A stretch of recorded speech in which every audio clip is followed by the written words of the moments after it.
Well, we had the big announcement of the president deciding to run for re-election and kicking that off yesterday. Boy, that was exciting.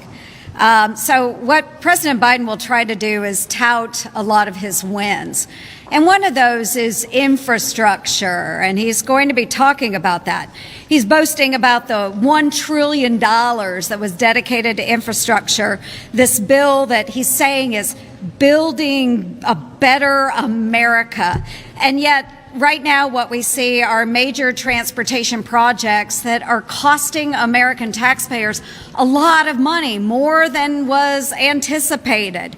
And so we have these projects that are billions of dollars that are over budget, and they are years behind schedule. So I'll give you an example. This is probably one of my favorite examples out there. It's the California high-speed rail project. Doesn't benefit a lot of taxpayers across the United States, but the Obama-Biden administration had committed $3.5 billion to this project more than a decade ago. President Trump, he did stop it because it was going over budget, over time frame, and he saved about $1 billion on it. But President Biden went back in and restored that money and added another $50 million to it, praising the project as an example of the Build Back Better approach. Supposedly it was shovel ready. Okay, but the reality of this train in California is that it won't be completed for another decade, and it's going to cost $100 billion more than it was anticipated. Okay, folks, it is a literal train wreck. And to hold the Biden administration accountable, I've required the Department of Transportation to keep track of these projects that are $1 billion over budget and they're behind schedule. So this week, I'm doubling down on that, and I am introducing the $1 billion Boondoggle Act, which expands these requirements to every taxpayer-funded project. It is happening, friends.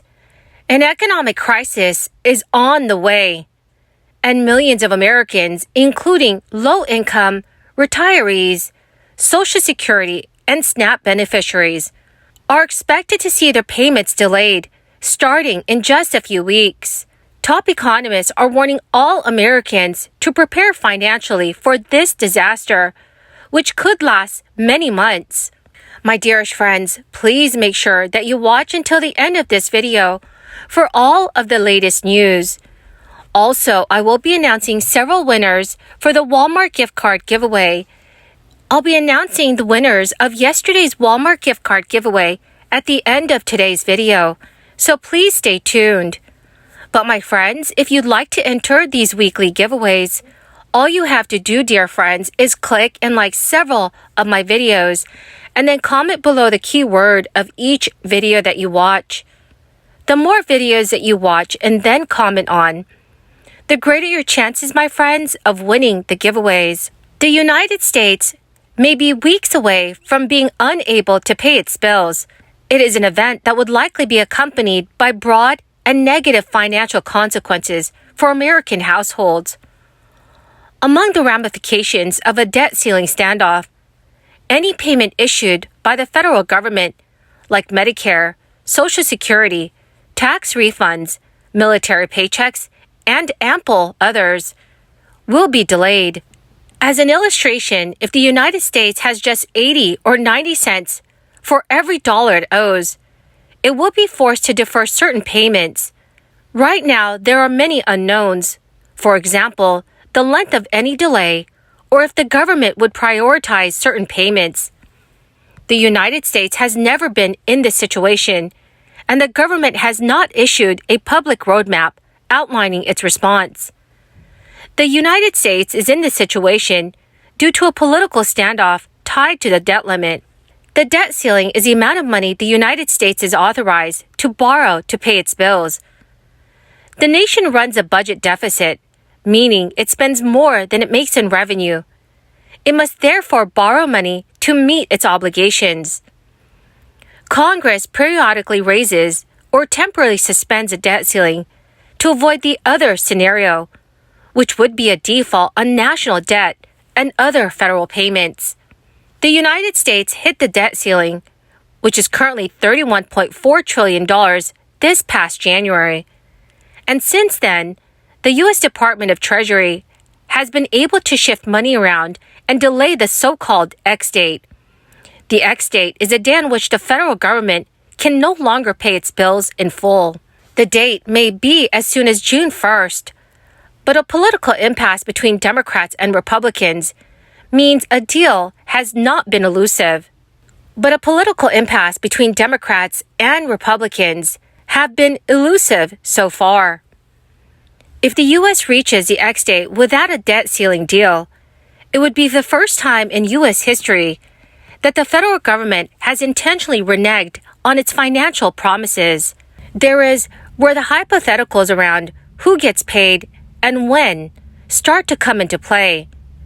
It is likely that the government would first pay investors and financial entities holding U.S. Treasury bonds. These payments to bondholders would be for principal and interest. Federal Reserve officials alluded to the likelihood of prioritizing bondholders in a 2011 meeting that followed an earlier debt ceiling episode. Not doing so would trigger a technical default. So in other words, the U.S. would default on its debt payments. Many experts say that while missing any federal payment would likely cause chaos, the scenario of missed bond payments is what would really trigger a financial crisis. According to CNBC News, U.S. Treasury bonds are the foundation of the whole global capital structure. The market for Treasury bonds, which is worth about $24 trillion, is the largest bond market in the world. They are held by all sorts of global investors, like U.S. and foreign banks, insurers, and retirement funds. All federal payments are on the table. Delays might initially last a day or two, but would grow along with the duration of a political impasse. The most consequential would likely be Social Security benefits and money for health programs like Medicare, Medicaid, the Children's Health Insurance Program, and the Affordable Care Act health plans. For example, the government is scheduled to pay roughly $100 billion each to Medicare and Social Security in June, dwarfing other federal payment categories. Deferring payments to federal health programs might mean that some healthcare providers delay care for enrollees. Retirees who live on fixed incomes may have trouble paying their bills. Many other payments might also be affected, such as federal tax refunds, SNAP benefits, payments to federal retirement plans like the Thrift Savings Plan, education programs like Pell Grants, federal salaries like those of judges and active duty military members, and veterans benefits. If the government would prioritize certain payments within these broad groups, the most likely scenario is that funds would be issued chronologically, according to when certain payments fall in the calendar cycle. Well, my magnificent and most marvelous friends, that is the end of my daily stimulus update video for this Saturday. Thank you, dear friends, for being here every day and for being part of this community. To say thank you and to show my appreciation, I am announcing several winners next Friday for the Walmart gift card giveaway. If you'd like to enter the weekly giveaway, friends, all you have to do is click and like several of my videos and then comment below the keyword of each video that you watch. The more videos that you comment on, dear friends, the greater your chances of winning the giveaways. The winners of yesterday's Walmart gift card giveaway of $75 is Keith White and Donnell Caldwell. Congratulations, dear friends! To claim your gift card, please check your notifications page and send me a message, or you could message me on my Facebook page. Thank you, friends, and have a wonderful and very blessed weekend.